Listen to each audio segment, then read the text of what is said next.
Assalamualaikum warahmatullahi wabarakatuh. Waalaikumsalam warahmatullahi wabarakatuh. Alhamdulillahil jabbaril qahhar, al-azizil ghaffar, khaliqil jannati wan nar.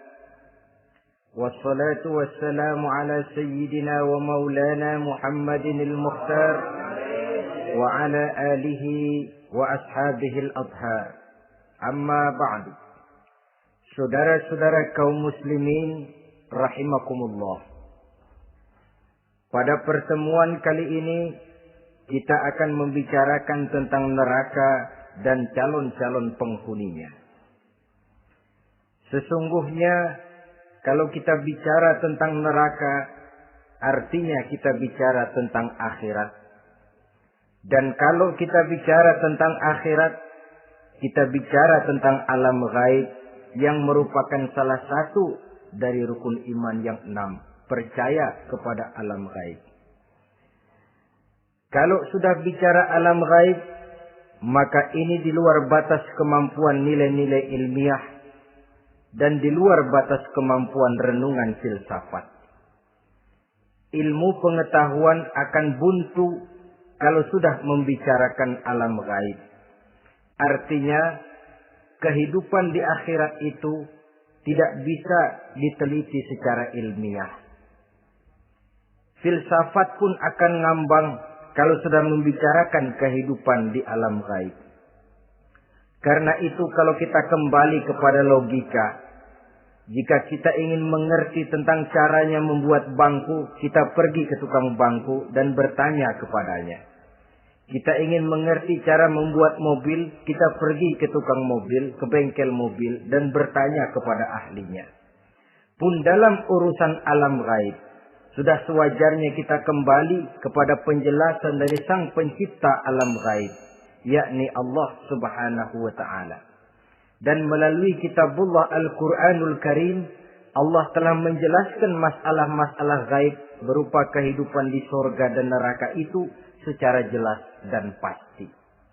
Dengan kata lain, di dalam membicarakan tentang neraka ini, yang menjadi dasar daripada pemikiran kita adalah rasa iman kepada Allah Subhanahu wa ta'ala.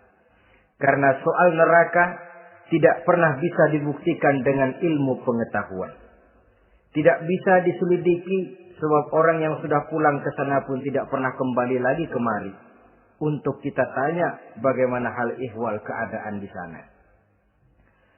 Saudara-saudara kaum muslimin rahimakumullah. Neraka dalam istilah Quran selalu disebut dengan narun,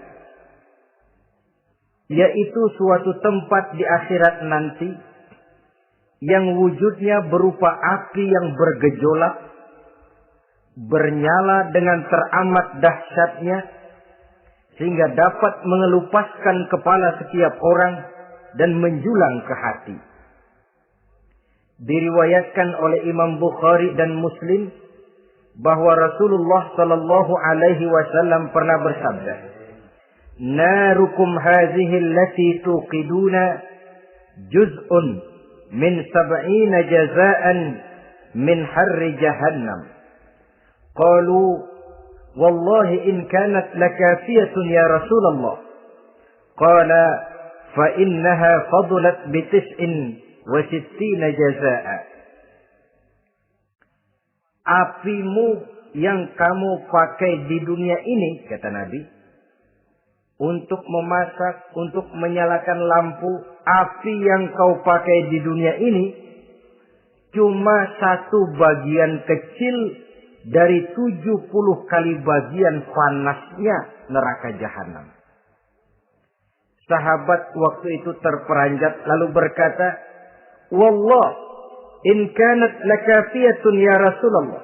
Ya Rasul, api di dunia ini saja sudah cukup untuk menghanguskan kami, untuk menghanguskan apa yang ada. Bersabda Rasulullah sallallahu alaihi wasallam, maka sesungguhnya api neraka itu dilebihkan panasnya dengan 69 kali daripada panasnya api di dunia ini. Jadi sepanas-panasnya api yang pernah kita rasakan di dunia ini, maka api di neraka nanti 69 kali lebih panas dari api yang kita rasakan paling panas di dunia. Hadis yang senada dengan penjelasan ini di samping Jawahirul Bukhari, kita bisa menemukannya dalam Mukhtasar Tazkiratul Qurtubi dan Mukhtasar Ibnu Abi Jamrah misalnya. Saudara-saudara kaum muslimin rahimakumullah. Sehingga boleh jadi seringan-ringan azab penduduk neraka di akhirat nanti, kata Nabi, seorang yang di telapak kakinya diletakkan kerikil neraka yang sangat kecil, lalu mendidih otaknya. Itu seringan-ringannya. Di tapak kakinya diletakkan kerikil neraka yang oleh karena panasnya lalu mendidih otaknya. Itu yang paling ringan. Nggak apa-apa. Cuma segitu aja. Di telapak kakinya ditaruh kerikil, otaknya lalu jadi mendidih karena menahan panas. Pantas kalau satu hari Luqmanul Hakim pernah memberikan nasihat kepada anaknya. Kata beliau, anakku, kerjakanlah dosa seberapa kekuatanmu menanggung azab Allah. Dan laksanakan ibadah seberapa hajat dan keperluanmu kepada Allah. Berapa banyak hajatmu kepada Allah, begitulah kamu harus beribadah. Kalau kamu merasa tidak berhajat dan tidak perlu apa-apa kepada Allah, ya tidak usah ibadah. Logikanya kan begitu. Saudara-saudara, dalam hidup ini ada nggak yang nggak perlu kepada Allah? Ada nggak? Seluruh kita memerlukan Allah. Karena itu Luqman betul dengan bahasa diplomatis. Anakku, kerjakan ibadah seberapa hajatmu kepada Allah. Makin banyak hajatmu kepada Allah, makin banyak hendaknya kamu melaksanakan ibadah. Tapi kalau kamu sudah merasa bisa hidup tanpa Allah, persilahkan kamu tidak usah ibadah. Sebaliknya, kerjakan dosa seberapa kekuatanmu menanggung azab siksaan Allah. Kalau merasa sudah belajar ilmu kebal, kira-kira di neraka nanti enggak apa-apa, persilahkan kerjakan dosa sebanyak-banyaknya. Tapi kalau masih berpikir, gua mah jangan dibakar di neraka, nginjek puntung rokok, gua lompat. Kalau masih berpikir ke situ, ya hati-hati, saudara-saudara. Nah, sebagaimana surga, neraka pun ada pintu-pintunya. Dan yang melalui pintu-pintu itu sesuai dengan dosa yang dia kerjakan pada waktu kehidupannya di dunia ini. Jadi setelah manusia diadili, mereka kumpul di padang mahsyar beramai-ramai. Yang mendapat kitab di tangan kanan, yang selamat dari proses pengadilan, yang sudah nyata lebih banyak kebaikannya daripada kesalahannya, wajah mereka berseri-seri. Tapi yang rapotnya merah, yang timbangannya lebih banyak kejahatannya, mereka mukanya udah pada gulem. Di tengah itulah kedengaran pernyataan dari Allah Subhanahu wa taala. Salamun qaulan min Rabbir Rahim. Ada ucapan selamat dari Allah, Tuhan yang Maha Pengasih dan Maha Penyayang. Salamun alaikum. Selamatlah kamu, wahai orang-orang yang kelak akan sampai ke surga. Yang lulus di pengadilan dapat ucapan selamat dari Allah.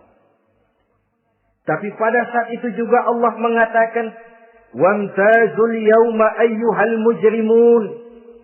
Pada hari ini, semua orang-orang yang kurang ajar, supaya minggir.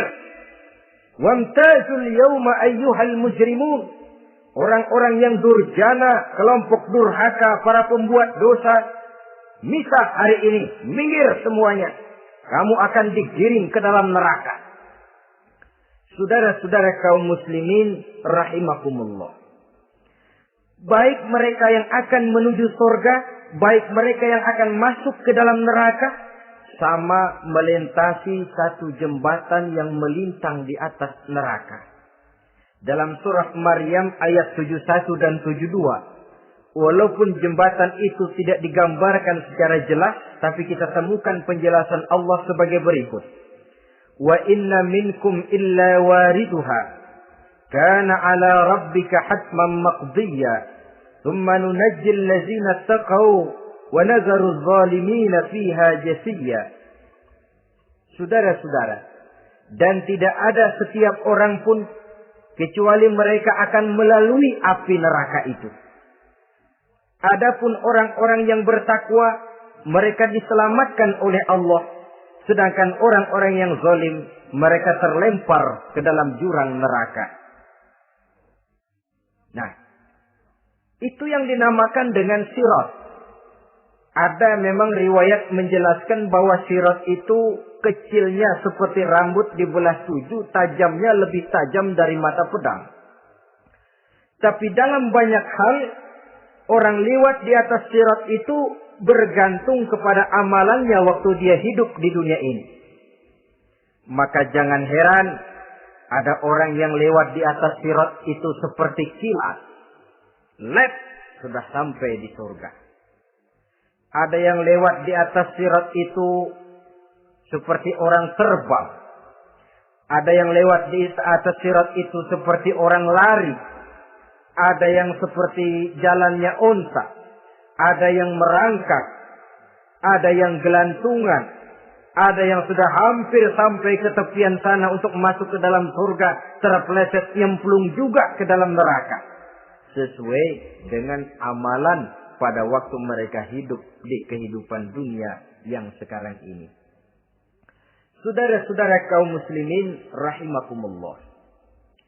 Apabila orang terperosok lalu masuk ke dalam neraka, bagaimanakah ihwal keadaan di neraka? Panasnya sudah kita jelaskan tadi. 70 kali lipat dari sepanas-panasnya api di dunia ini. Lalu orang-orang yang masuk ke dalam neraka, mereka juga mendapat pakaian, makanan, minuman, perhiasan.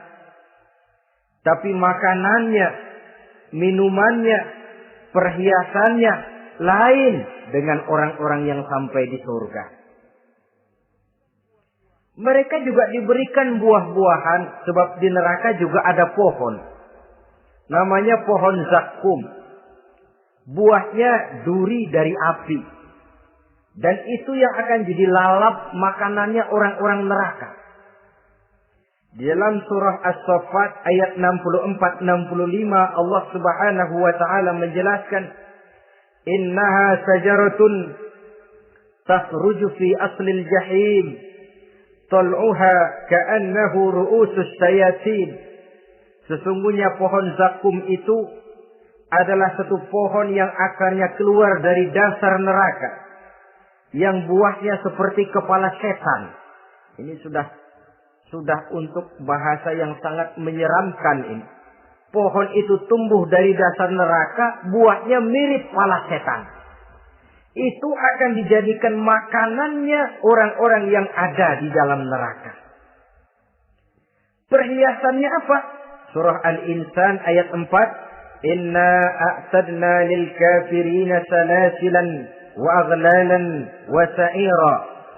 Sesungguhnya kami sediakan bagi orang-orang kafir itu di dalam neraka segala macam rantai, cambuk-cambuk dan belenggu-belenggu neraka terbuat dari api neraka, siap untuk merantai, membelenggu dan mencambuk mereka. Jadi dikasih perhiasan, lehernya dikalungin rantai, tangannya dipakein belenggu, ada cambuk-cambuk yang seluruhnya terbuat dari api neraka. Begitu mereka sampai ke pintu neraka yang namanya malaikat Zabaniyah, penjaga neraka, udah bukan main gemesnya dah.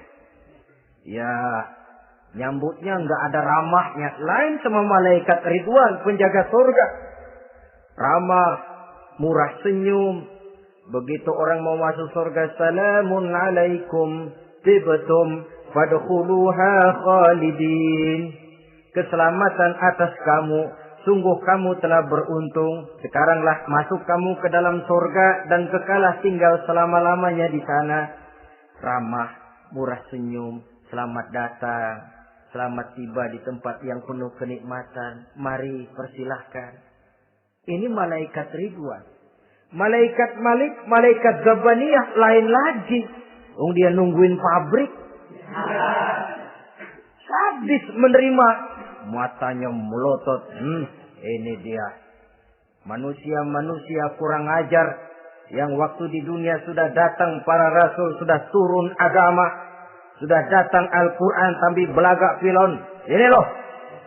Nih rantai. Belenggu.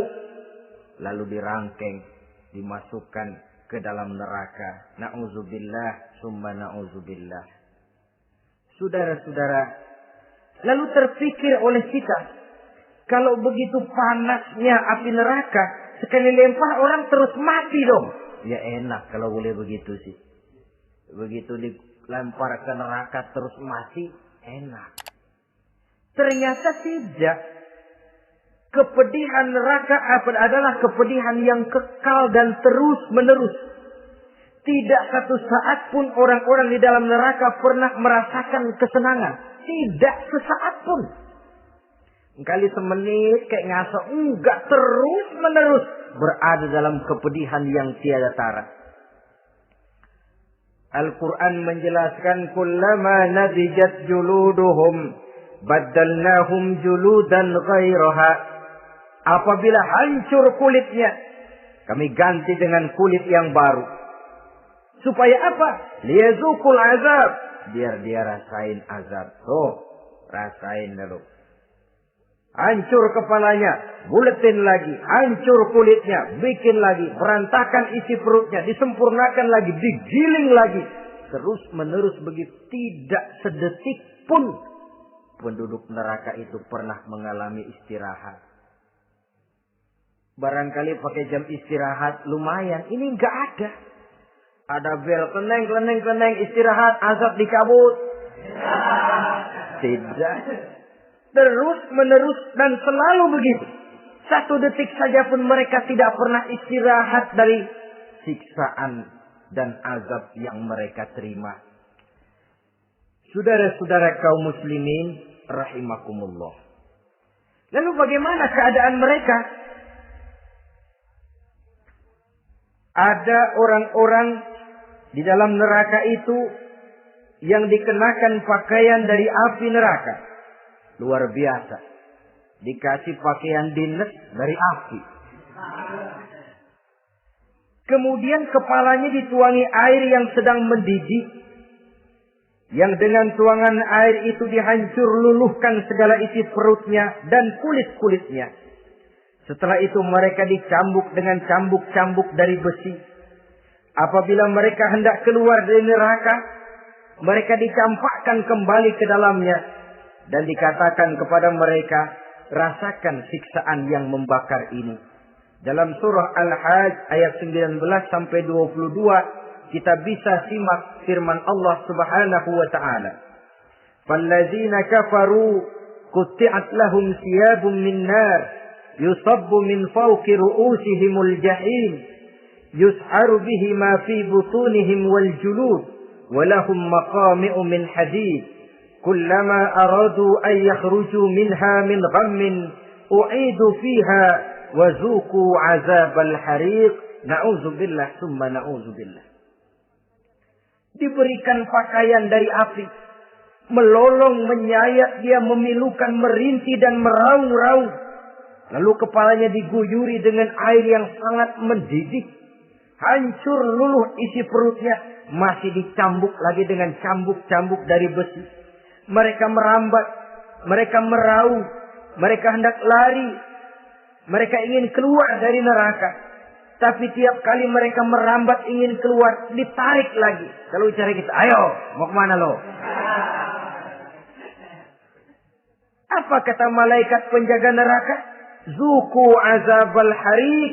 rasain nih, makan pencarian lo waktu di dunia.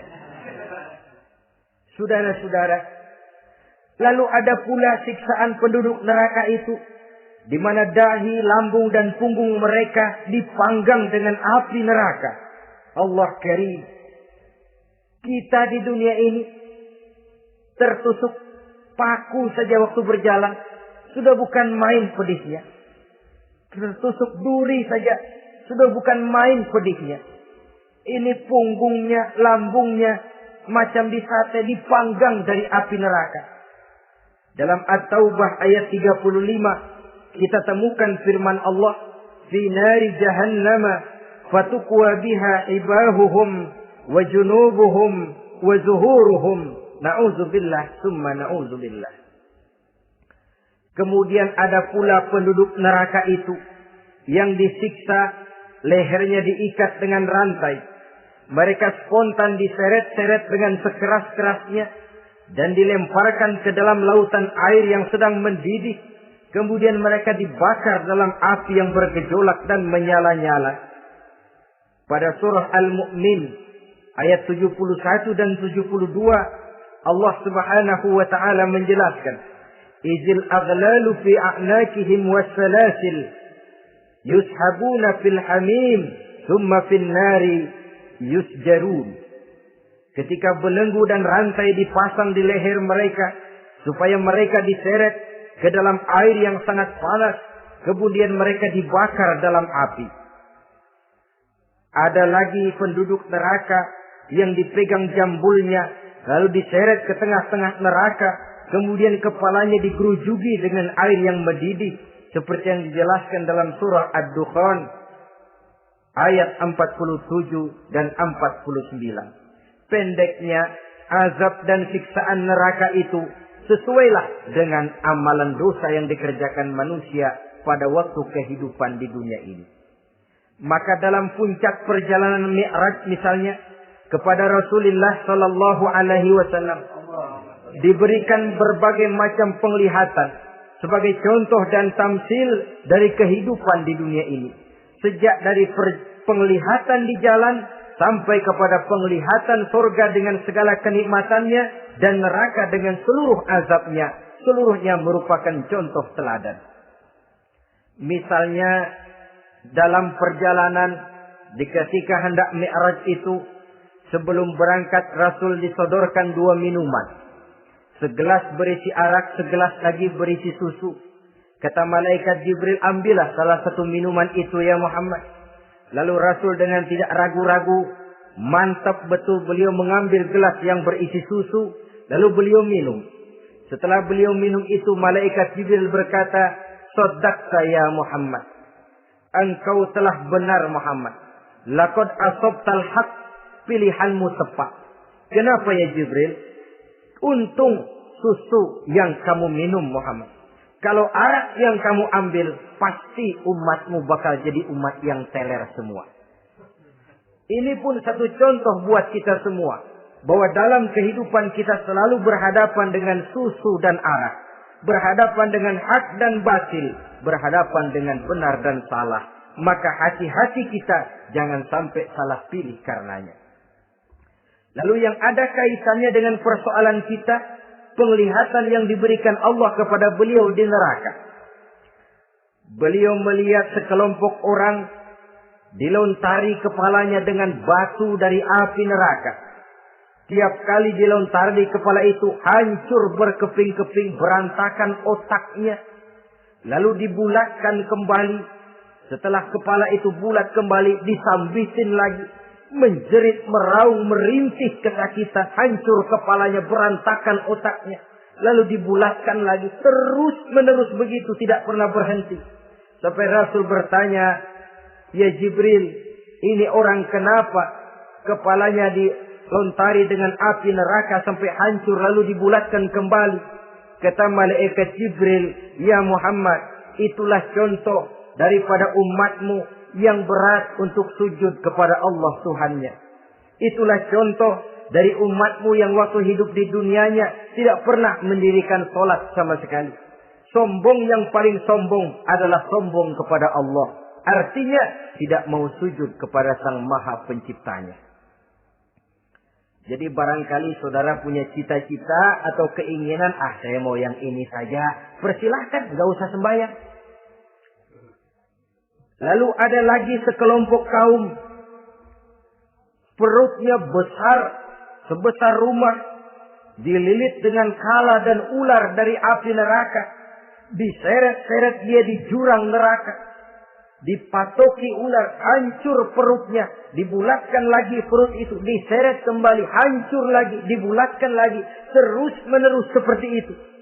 Kata Nabi ya Jibril, ini apa lagi? Kata malaikat Jibril, wahai Muhammad, inilah contoh daripada umatmu yang waktu di dunia suka makan riba alias renten dan suka makan harta anak yatim. Suka ngobyekin anak yatim. Sok jadi pengasuh anak yatim. Anak yatimnya lapar, pengasuhnya yang pada kenyang. Saudara hadirin yang saya muliakan. Orang yang makan riba alias renten. Orang yang makan harta anak yatim. Begitu gambaran yang diperlihatkan kepada baginda Rasulullah Sallallahu Alaihi Wasallam. Sebagian lagi ada penduduk neraka. Yang kukunya terbuat dari tembaga dari api neraka. Panjang sangat kukunya itu. Lalu mencakar-cakar mukanya sendiri. Hancur mukanya berantakan dicakari oleh kukunya itu. Lalu dibulatkan lagi. Dicakar lagi. Hancur lagi. Dibulatkan lagi. Pengangguran benar ya orang. Muka sendiri dicakarin sendiri. Ya Jibril, ini tamsil apa Jibril? Ya Muhammad, itulah contoh dari umatmu yang pada waktu di dunianya nggak pernah rukun sama sesama saudaranya muslim. Suka nyari aib orang lain. Suka ngejelekin orang lain. Padahal orang lain itu saudaranya seakidah. Kan sama dengan nyakar muka sendiri namanya. Menepuk air di dulang, terpercik muka sendiri. Kejelekan saudaranya dikorek-korek. Aib saudaranya diobral di pasar umum. Orang macam itu nanti. Tangannya akan tumbuh kuku panjang dari tembaga. Yang akan mencakar dan mengoyak-ngoyak mukanya sendiri. Itu kita bisa lihat nanti. Oh ini yang waktu di dunia suka ngorek-ngorek kesalahan orang tuh. Lagi pada nyakarin mukanya. Oh begitu. Saudara-saudara kaum muslimin rahimakumullah. Oleh karena itu Nabi ajarkan kita, tuba liman saghalahu aibuhu an uyubin nas. Beruntung orang yang aib dan kekurangan pada dirinya menyebabkan dia sibuk sampai enggak sempat ngorek-ngorek aib dan kekurangan orang lain. Introspeksi. Beruntung orang yang celak dirinya menyebabkan dia sibuk dan tidak sempat ngorek-ngorek aib pada diri orang lain. Ada pula di antaranya dilihat oleh Rasul.